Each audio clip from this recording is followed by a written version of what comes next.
Friends and fellow citizens, welcome to the podcast. Today I had the pleasure of sitting down with a man seeking to become the Democratic nominee for president, Governor John Hickenlooper. Hickenlooper is best known on the national stage for being the first governor to sign a bill legalizing the recreational use of marijuana. Even though he was not pro-legalization at the time, he says that he respected the will of the people of Colorado, and when they voted legalization into law, he signed it. His 2 terms as governor were not easy. Overseeing the creation of a process to regulate and tax marijuana was daunting, and not every decision was a popular one. As governor, Hickenlooper had to try and balance the boom of fracking with his knowledge that climate change is driven by fossil fuels. He dealt with the tragedy of the Aurora shooting and its aftermath, and he worked to enact reasonable gun safety laws that most people, regardless of party, could support. John Hickenlooper hasn't always been in politics. His lengthy college career culminated with a bachelor's in English and a master's in geology, which led him to work for an oil company in Colorado.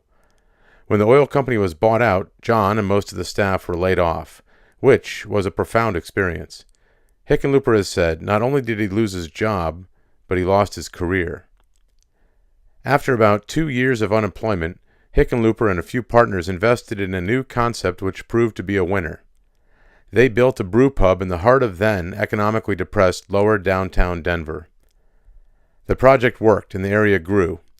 The team went on to build additional brew pubs in other Midwestern cities and experienced solid success, along with the satisfaction of knowing that they were improving the economies of urban areas that needed it the most. Hickenlooper's new experience with municipal governments and the relationships he built inspired a run for mayor of Denver in 2003. A position which he was re-elected for 4 years later with 88% of the vote.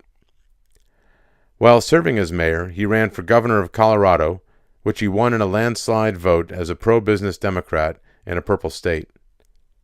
4 years later, he won re-election on a record of job creation, Medicare expansion, regulation reduction, and a balanced budget.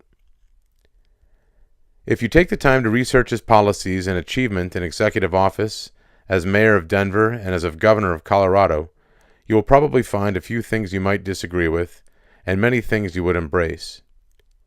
While every candidate for president talks in the theoretical about what they would achieve, John Hickenlooper has a track record of decisive actions that allow you to see exactly where he has stood on all major issues, from climate change to gun safety, health care to energy, death penalty to community investment, and small government, and of course, cannabis legalization and states' rights.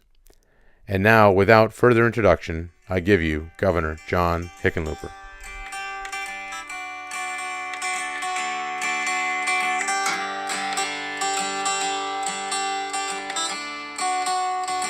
Perfect. All right. Well, Governor Hickenlooper, thank you very much for joining us today. Hey, I'm so excited to be here after hearing about it. Now it's here in the flesh or in the wood or in the electronics. That's right. You're originally going to be our inaugural podcast, but things didn't work out because of timing, but we got you here. Well, it is a delight to be back and to get to do what we talked about, a month ago. That's right. Yep. And so it was about a month ago. So it's been 2 months to the day since you announced, I believe. It is our anniversary. That's right. How's the campaign been going? I don't know what it says about me as a human, as a person, but I love it. I mean, I think it's a blessing to be able to go into a stranger's living room and have a half dozen people you've never met before who, in the course of 15 or 20 minutes, begin telling you, the most difficult challenges they've had in their life, their greatest dreams and aspirations. They share this with you at the same level of privacy and intimacy as if you were, a family member. And it is so revelatory, that in other words, I learned so much about people and what they care about. I feel like I learned a lot about myself. And it's a blessing. I think that just the opportunity to partake in this aspect of American democracy is a tremendous gift. So have you always been somebody that people opened up to, or has that been something that you've learned how to facilitate over the years? Or? Well, it's funny. I have always been someone, I was youngest of 4 kids, and my mother had been widowed twice before she was 40, so I was only 8 when my dad died. And it was a pretty sad household. Again, my mom never felt sorry for herself. I'd never heard her complain, ever, once, except maybe about me, my behavior. But I would fight to try and get a word in edgewise. And I got better and better at paying attention and studying how my older brother and my two sisters, how they navigated conversation and how they, got into really good conversations, especially with adults. So I kind of learned how to draw people out, talking to like my aunts and uncles. And especially I had a great aunt and a couple great uncles, one great uncle. And that experience of really kind of paying attention to what people wanted to talk about and bring the conversation back to things that they cared about. That was part of my childhood. It was my out of school curriculum. Yeah, absolutely. And you've had a lot of that in life, it seems. I did read your book. Oh, you poor soul! They tell me it's really good if you're having trouble getting to sleep. Well, I have to say it's nice to see that we have potentially a future president who not only can read but also can write. So what was that experience? What drove you to write your book? Well, it's funny. My father was a great storyteller and raconteur. He's very funny. Again, he got sick, and back then they didn't really know how to deal with intestinal cancer. So he was sick for more than 3 years and multiple operations. And so I remember when I was very young, I have a few glimpses of him telling stories, but that's certainly how he was remembered again and again. But I never got to hear any of the stories. Even my own family, my mom almost never talked about him just because it was painful for so long. And then after about 15 or 16 years, she remarried, fell in love with a guy. Actually, he's 5 years younger than she was, and he kind of looked like Cary Grant. It's amazing, evolution where she kind of came back to life after this long period. But I learned, it turned out when I was 45, I ended up through chance meeting the author Kurt Vonnegut. And he turned out to have been my father's friend at Cornell University, good friends at Cornell. And it's weird. He told me all these stories about my dad that I'd never heard before. And it was funny. I felt like I wanted to make sure I told my stories to my son so that if something happened, if a bolt of lightning came down from the parting of clouds and killed me, that my son would have as many of my stories as I could think of and get down. So that was the original motivation. But then I wanted to do something that was fresh and different. I had a writing teacher when I was in college who came in. His name was Paul Horgan. And he came into class one day and he said, everything has been said, but not everything has been said superbly. And even if it had, everything must be said freshly again and again. And I wanted to do it freshly. I wanted to talk about my life in an honest way, even the stupid mistakes I made, all the dumb things I did. And I also wanted to talk about public policy and what we did while I was mayor and the first term as governor, that were things that, I was trying to take an entrepreneur's approach to public service, to being a mayor, to being a governor, accept some risk, but really measure whether you've got a reward that's worth the risk you're taking. And, partner with foundations and nonprofits so that you're not using public money, taxpayers' money, when you're actually doing, taking some risk. And that, I don't think I've seen that written in that style before, public-private partnerships and really demonstrating how to get stuff done. It's interesting. You've had a pretty varied career coming into this, as I recall. And I sat down a couple days ago and talked with a local guy who has 2 years earlier, he had just started playing guitar and playing at bars and such, and he found that he not only liked it, but people really enjoyed his music. His name was Ben Fuller, neat guy. And people were telling him, man, you're playing country music, you're up here in New England, you need to move to Nashville. And he was thinking, I'm not going to move to Nashville. And then some different things happened in his life, and he woke up one morning and said, I'm going to do it. And so he quit his job, he sold his house, he was a single guy, and he started a GoFundMe, and people kicked in, and he recorded a couple songs and moved to Nashville, and he's been playing Lower Broadway. And so his lesson was, I did this at the age of 32, and I'm looking around and there's all these younger people that are here, and they're telling me, man, you waited too long and such. And he said, no, when I look around, I see these young folks that are just barely getting started, but they don't have the experience. They're out there, they're partying too much, they're having too much fun. You're getting into politics. You got into politics at the age, was it 49? Yeah. Yeah. And you'd had a career, you'd been unemployed, you'd had a second career where you were extremely successful. So how does that lead up to your current position, your current aspirations? Well, first, his name is Bun Fuller. Ben Fuller. Yeah, sorry. Yeah. Ben Fuller. No, I'm gonna check him out. There's a friend of ours, a good friend of my wife's from school, named Ketch Secor, and he's like, you ever hear that song Wagon Wheel? Rock sure, yeah. Me Mama Like a Wagon Wheel. Yeah. He wrote that he had a band. He still has a band called Old Crow Medicine Show. Yeah. But he's very active. He knows everybody down in Nashville and loves to help young musicians. So I think even 32-year-olds would be considered a young musician. Sure. Yeah, he's a very talented guy. He sounds awesome. But I'll get his email from you and I'll send it to Ketch. Cool. I think part of the reason I'm running for president is because I do have this different set of experiences than anybody else who's running, right? In other words, I was out of work for 2 years, and I know what that feels like. I know what government has done that doesn't work. I've experienced it firsthand. I know what that does. After 6 or 8 months unemployed, you see a different person in the mirror. And that's something a lot of elected officials have never, they can talk about it, but they've never lived it. In the same way of starting a business from scratch. And as you know, when you open a restaurant, it seems like there'll be weeks where everything that can go wrong goes wrong. And it seems like you'll never open. The opposite of woe is to giddy up, right? You just work harder, you just push, and you get it done, and you do what needs to be done. And it seems like most times God figures out a way that you can succeed, or if you're willing to work hard enough, some good thing happens to you, right? Just after all the bad things, it seems like there can't be another possible bad thing that happens. One more bad thing happens, and then something good happens. And I think that's that life experience of having started a business and taken it through the bad times and then build it up to something pretty respectable. We were up to, by the time I ran for mayor, we were, I think, almost $25 million a year. It was a real company.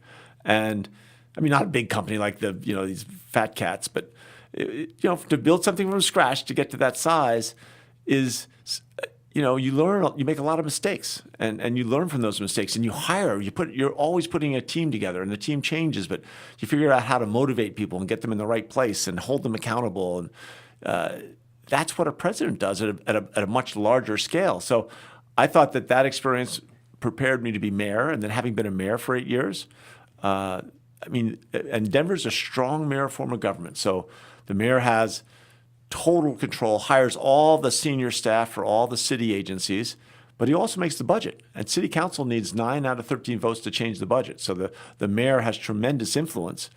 And then I ran for governor.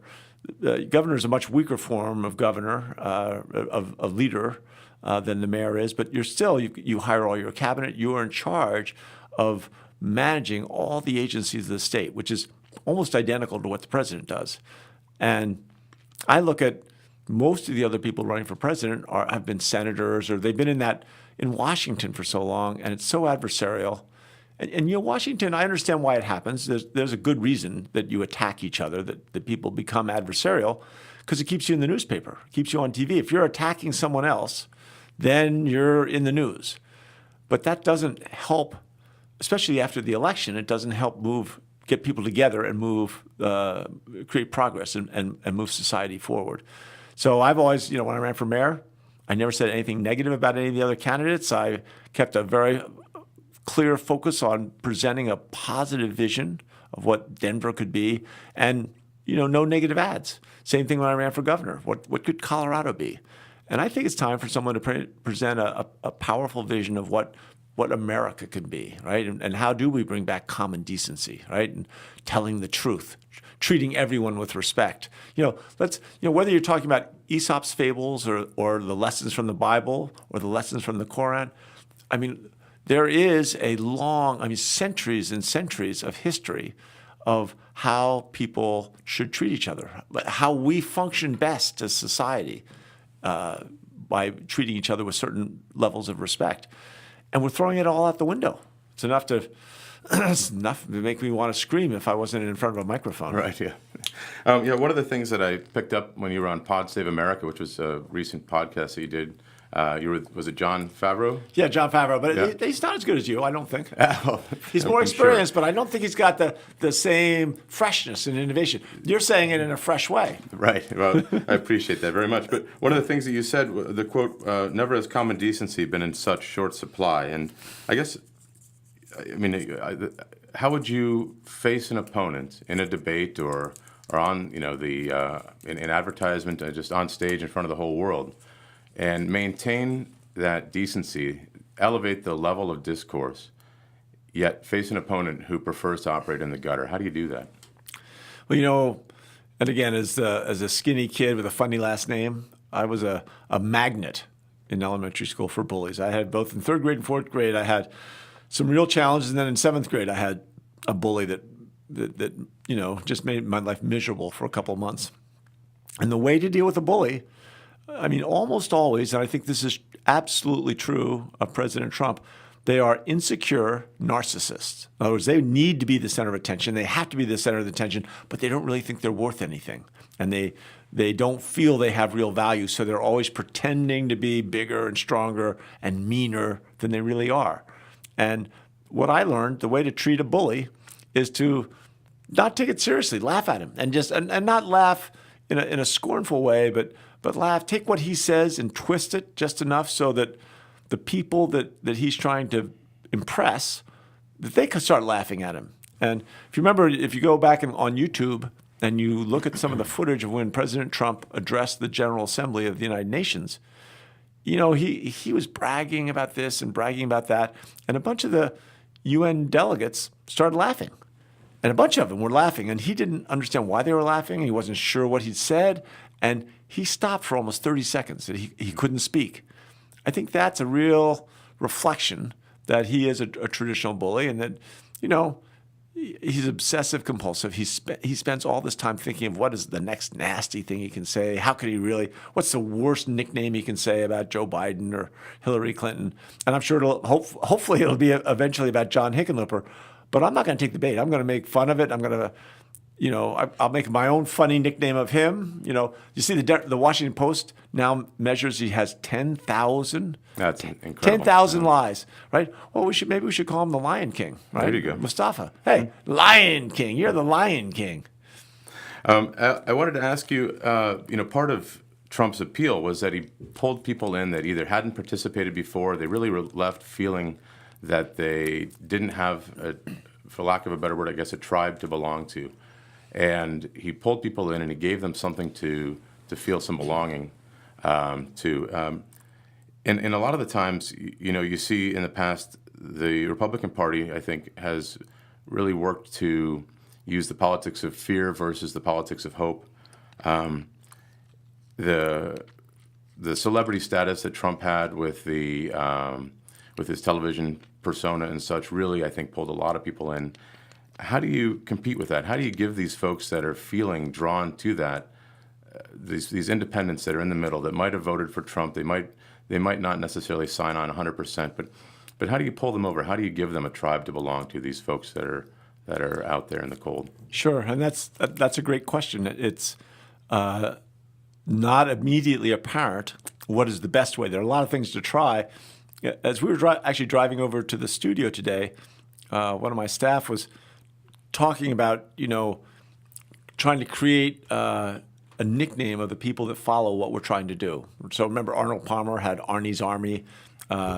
You have, if there's a name for the people trying to follow you, it empowers them in some way. And I think that's what we've got to do, is empower people to feel like their voice against Donald Trump is going to have a profound change, not just on our country in America, but on our world and on history. And we're talking about maybe what we are as doers, and the other candidates, and so much of Washington politics is about debate and laws and enemies and attacks and counterattacks. And maybe we're going to be the ones that get stuff done, and that we can inspire people everywhere at every level of society to say, all right, what's the little thing I'm going to get done in a day? How can I move democracy forward? How can what small effort can we make to actually demonstrate that there's a better way? We can be better than what we are. And when I got inaugurated after my reelection as governor, one of my staff came up with this idea and created a little website. And we talked about creating random acts of kindness. And our goal was by the 4th of July, by Independence Day, and I got inaugurated on, I think it was the 9th of January, we were going to collect and inspire 10,000 random acts of kindness. And people had their certain, they had to write it up, they had to send it in, post it on the website. We had a couple interns that would verify and kind of, it was a big effort. And we did it. Those kinds of things where you actually do something and you can measure it and you can talk about it, and it's about doing something for other people that allows you to feel better about yourself. I think that's at the core of what's going to defeat Donald Trump. And it helps the fact that all the people he promised to help, he's hurt. Farmers and ranchers are all doing worse. The tariff wars are a disaster.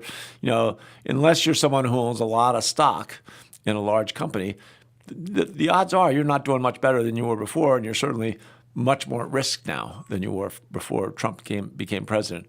But it will be more powerful if we can provide a conduit by which anybody can feel like they're a doer. They're doing something that matters. Yeah. So one of the things that's for people that may not know is that you were not only elected the first time in Colorado, but the second time. And Colorado, as I understand, is pretty divided. You have pretty purple, about a third Democrat, a third Republican, and a third Independent. And you've done some work to help bridge those gaps. What from your experience with bringing people together that you have in Colorado could you now bring to this divided federal government? Well, part of it is you have to walk your talk.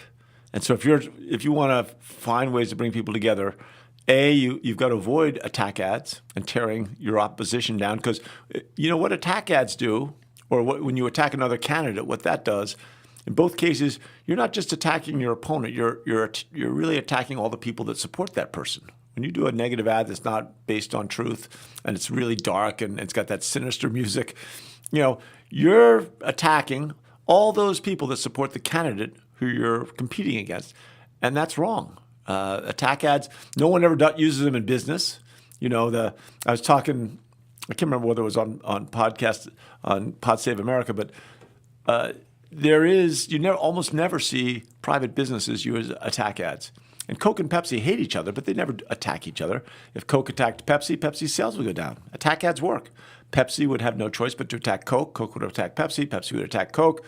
You would depress the entire product category of soft drinks. What we're doing now is we're depressing the product category of democracy. So that's the first thing I would do, is not attack anybody. The second thing, once the election's over, I hire talent, right? Now I'm looking for a head of Parks and Rec for the city, or if I'm looking for a director of the Office of Public Health and the Environment, I get the most talented person with the best resume for that job. If they're a Republican, I don't care. Republican, Democrat, Independent, I'm hiring talent. I take them from business. I take them from nonprofits. I take them from foundations, academia, everywhere. We try to get the most diverse group of people to make the best decisions they can.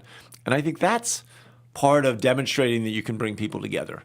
And then the last thing, I almost always, and not always, some people are so unreasonable that you won't get there. I think, Mitch McConnell might be one of those people. Right. But almost everyone else, if I've got a problem, I go to them on their turf and I try to hear them. And when they're angry about something and they get worked up and they start almost shouting at me, and I repeat back to them their exact words they use. And there's something about when someone's angry, but they hear their own words coming back to them, that they feel validated in some way and they feel heard. And in the same way, if someone's yelling at you, you just shut down. At least I do. I'm not thinking about what they're saying. I'm kind of shutting down. When you repeat back to someone else the words they say in anger, by repeating the words, you hear them in a different way. And it almost always plants the beginnings of trust, of at least hearing each other. And once you have a little bit of trust, then you can begin to collaborate. And once you begin to collaborate, that's how you get stuff done. And you start with the smaller things because it's easier to get past some of those little things, but you work towards the big ones. So, in talking about collaboration, you had some success with gun safety measures in Colorado, but going back to the politics of fear versus hope and versus progression, how do you have the conversation even where you talk about gun safety, expanded background checks and such without feeding the whole narrative of they're coming for your guns? And I ask this, I'm not a right-wing individual or a left. I'm pretty centrist on most things. But I'd like to know, because I personally am a gun owner and I believe in the general right to own firearms, but I also believe in really adequate background checks. I don't personally believe that anybody with a criminal record should be purchasing weapons, and you guys had a lot of success in Colorado with improving background checks. But how do you have that conversation to do something that's a reasonable change without feeding that narrative of they're coming for your guns? Well, you have to be explicit and say, we don't want to take your guns away. We want to make sure guns don't end up in the hands of dangerous people. And people like yourself that hunt, that own guns, but recognize that we should all want a safer community, and that communities are vulnerable if you start allowing people that have, anger problems, records of violence, mental health issues.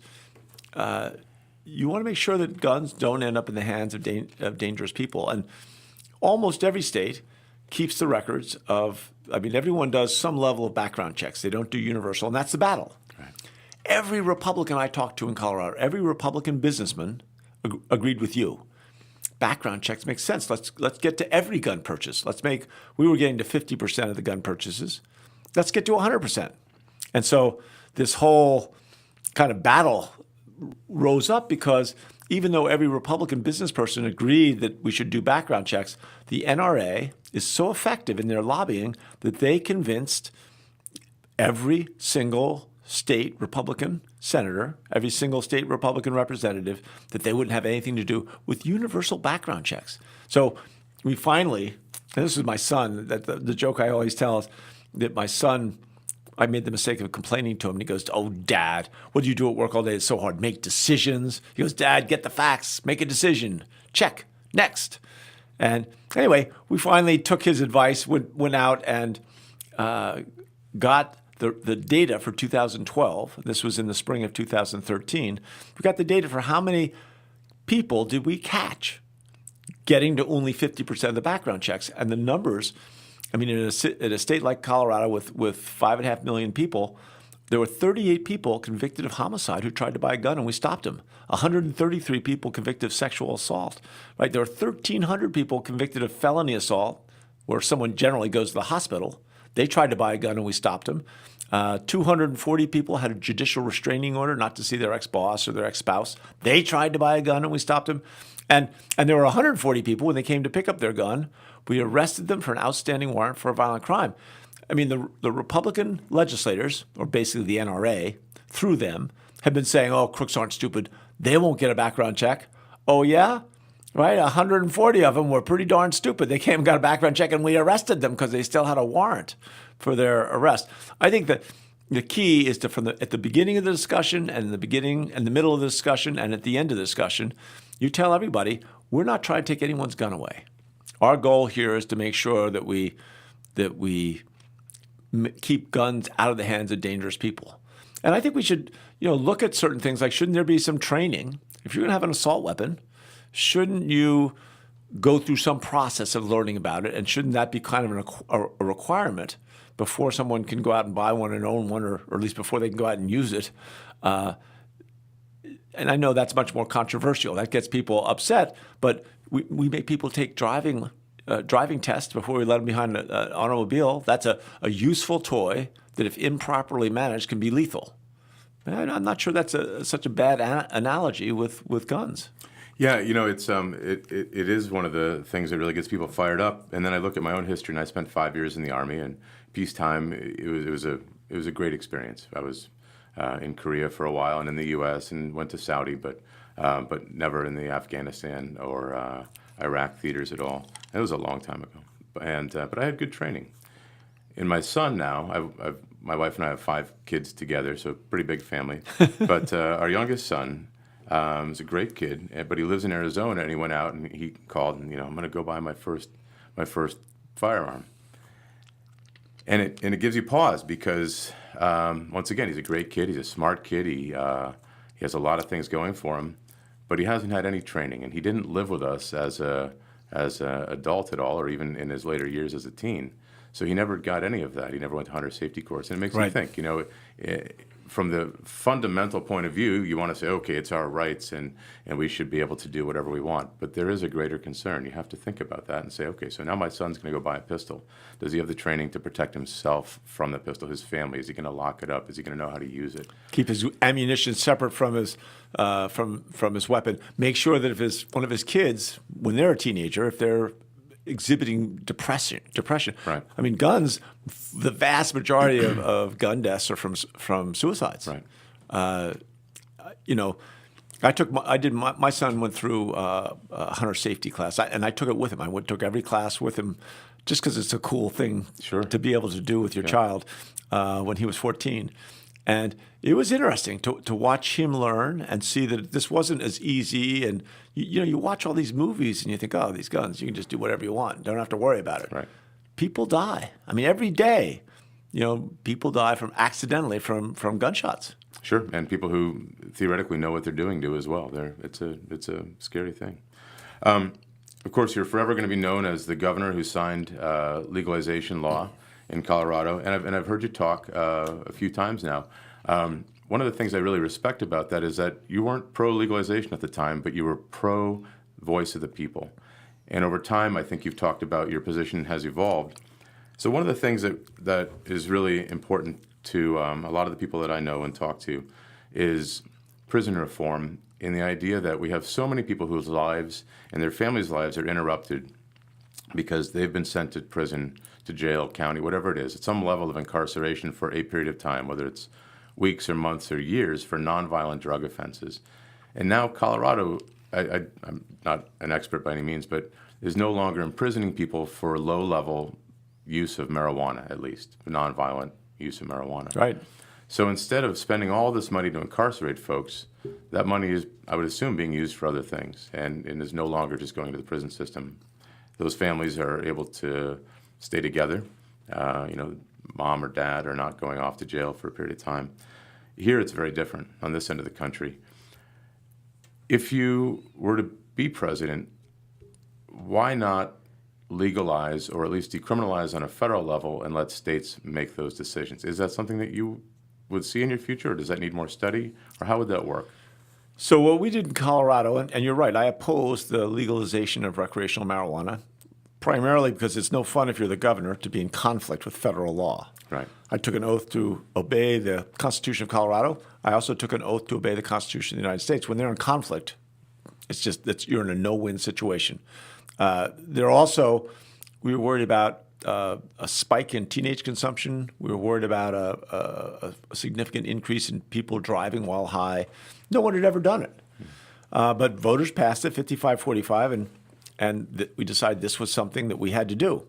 And so we took it on, and we did the best. We made mistakes, but we did the best we possibly could to mitigate those problems. I think this year we'll have gotten rid of the black market, at least in terms of consumption in the state of Colorado, completely. Some people might be growing it illegally and still exporting it, thinking they can get out, in the shadows in Colorado somehow better than elsewhere. But in the state of Colorado, we think we'll just about shut down the black market. And we haven't seen a spike in consumption of teenagers. We haven't seen driving while high go up at all. The old system, as you point out, was so unfair. We sent millions and millions of low-income kids, largely kids of color, to prison. And not only that, we made them felons. So when they came out, harder to get a job, harder to get training, harder to make your life successful. And I don't think at this point 2/3 of the states in America have legalized medical marijuana. About 1/3 of them have legalized recreational marijuana. I don't think the federal government should tell Maine or Alabama that they have to legalize it. But I do think they should decriminalize it as the federal government. I do think that they should decertify it from being a Schedule I narcotic. When something's a Schedule I narcotic, a PhD medical researcher can't use it to study.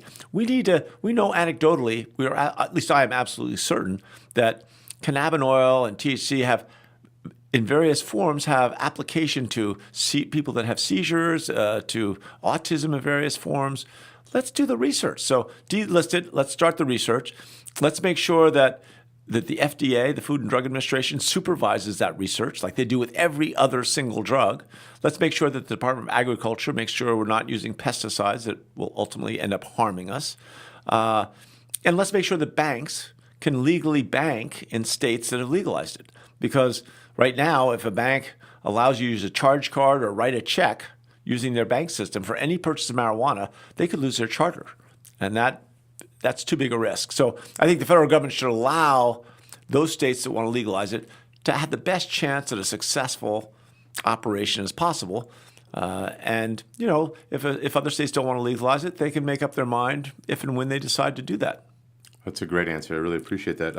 I know you're on a tight schedule, and I don't want to be the guy that held you up, so I just have one last question Okay. for you. You're a beer guy.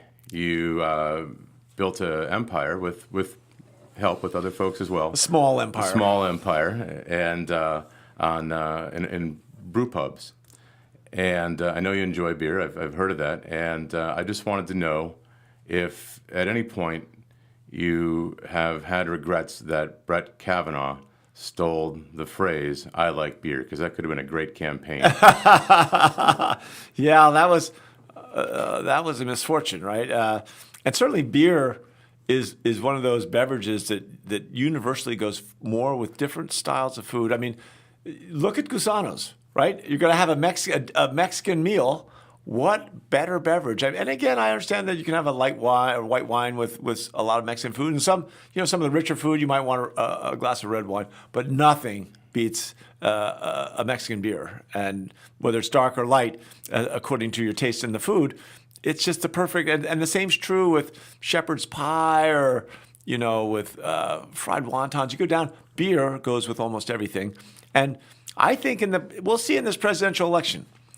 For years, people say that, various candidates, George W. Bush, Bill Clinton, they won because they were the person that the public decided they wanted to have a beer with. Well, don't you think the public's going to have an inclination towards having a beer with the person who makes the beer, who's had beer with more people than probably all the other candidates combined? We'll see. That's certainly, I look at my experience in beer, and certainly in restaurants, as a great advantage, because I think I've been in the middle of all kinds of literally everybody in human society. As you know, when you run a restaurant, we always called the back of the house was the heart of the house.